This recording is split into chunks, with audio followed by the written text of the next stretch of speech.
দর্শক, বৈরী আবহাওয়ায় রাজধানীর বাজার পরিস্থিতিতে কোনো প্রভাব পড়েছে কিনা সেই বিষয়ে জানবো সহকর্মী আলভি রায়হানের কাছ থেকে। তিনি যুক্ত হচ্ছেন শান্তিনগর বাজার থেকে। আলভি, নিশ্চয়ই শুনতে পাচ্ছেন আমাকে। বাজারের পরিস্থিতি কি জানাবেন? সালমা, আসলে যে বৈরী আবহাওয়া তার উপরে আবার বন্যা হয়েছে, এই পুরো চাপটাই যেন কাঁচা বাজারের উপরে পড়েছে। এটাই কিন্তু আমরা দেখেছি পুরো বাজার ঘুরে, যেখানে গত 1-2 সপ্তাহ আগেও যে সবজির দাম 50 থেকে 60 টাকা ছিল, সেটা কিন্তু বেড়ে এখন 100, 150 এবং কি 200 টাকা ছড়িয়েছে।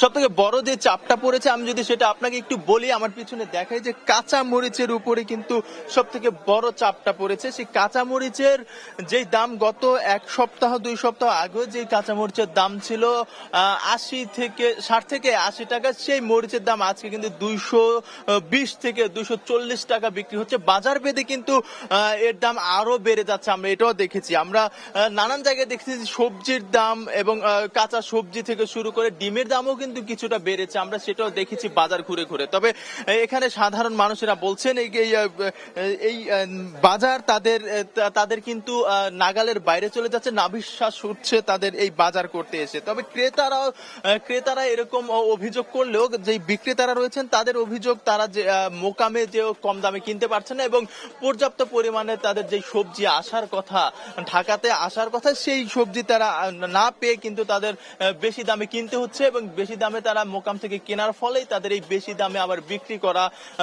বিক্রি করতে হচ্ছে, এমনটি তারা আমাদেরকে জানিয়েছে।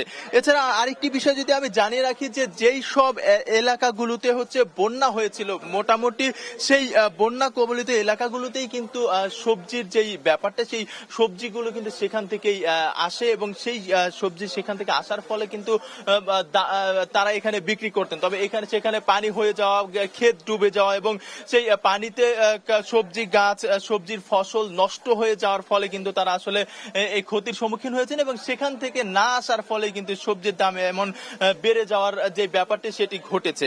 আসলে এটাতে পুরোপুরি ভাবেই কিন্তু যারা ক্রেতা রয়েছেন তারা হতাশ হচ্ছেন এবং তাদের ক্রয় ক্ষমতার বাইরে চলে যাচ্ছেন। কেউ যদি আগে তাদের 1 কেজি কেনার পরিমাণ কেনা প্রয়োজন ছিল, সেখানে কিন্তু তারা এখানে হাফ কেজি কিনে তারা তাদের সেই চাহিদা মেটাচ্ছে। আমরা বাজার ঘুরে দেখেছি, সব থেকে বড় আরেকটি ব্যাপার রয়েছে যে যানবাহনের যে একটি ত্রুটি এখন এই বৃষ্টি এবং বন্যার কারণে হয়েছে, তার মধ্যে কিন্তু আরেকটি সমস্যা রয়েছে, সেটা হচ্ছে বাজার ভেদেও কিন্তু নানান জায়গায় দাম বেড়ে যাচ্ছে এবং এক এক বাজারে কিন্তু তুলনায় অন্য বাজারে আরো বেড়ে যাওয়ার কারণে কিন্তু অস্বস্তিতে পড়ছে সাধারণ ক্রেতারা। এই ছিল আমার কাছে কাঁচা বাজার থেকে সর্বশেষ তথ্য।